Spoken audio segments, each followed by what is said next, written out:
Hej og velkommen til den her video omkring talenttræning på Hansenbergs tømmerafdeling. I det her Moodle-rum, som du har adgang til nu, er der en hel række opgaver inden for forskellige emner i tømmeruddannelsen.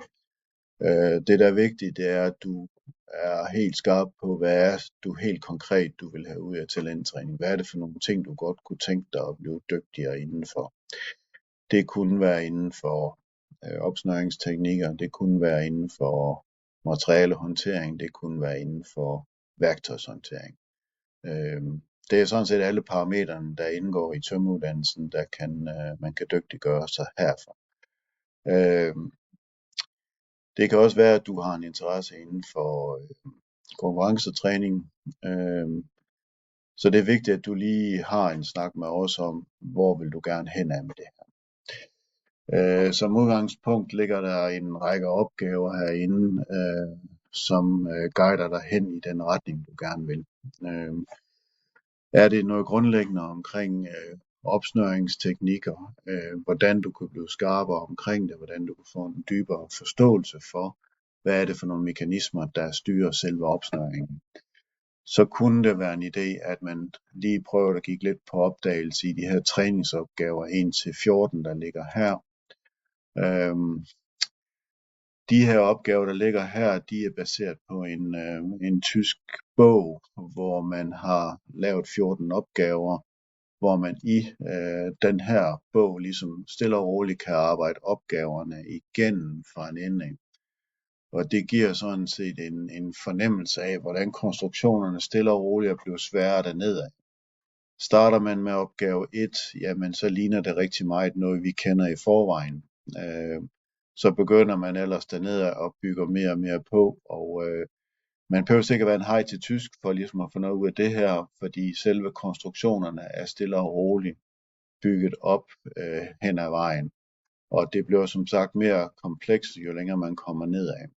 Meget af det, der foregår her, vil være det grundlæggende for, hvis man vil videre omkring konkurrencetræning. Men ellers generelt er det jo et rigtig godt udgangspunkt til både at få en forståelse for selve opsnøringsmekanismerne, hvordan det hænger sammen. Men som sagt, det er ikke et krav, at man er super hej til at være til tysk for at kunne få det optimale ud af det her.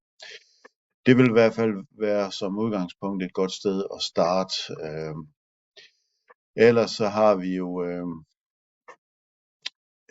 en række opgaver liggende herinde, som kan være også være en vej, man kan gå.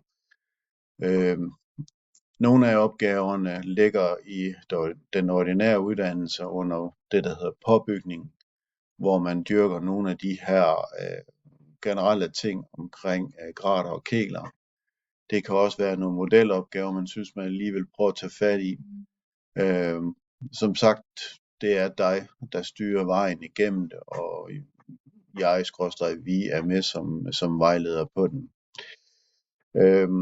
Der er mulighed for at deltage i nogle talentcamps hen over året, både her på skolen, også rundt omkring i landet, hvor man faktisk laver forskellige sjove ting,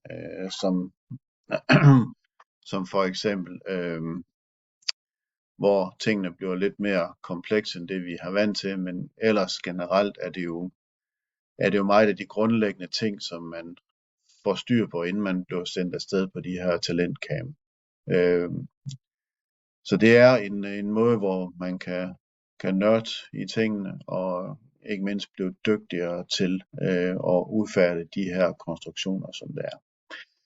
Som udgangspunkt, så skal du som sagt lige have en idé om, hvordan du vil gribe tingene an, og så få en snak med os omkring, hvilke opgaver det kunne være relevant for dig.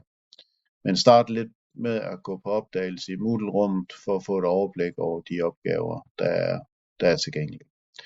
Jamen, god fornøjelse med det, og jeg glæder mig til ligesom at høre, hvad vej vi skal gå med dig.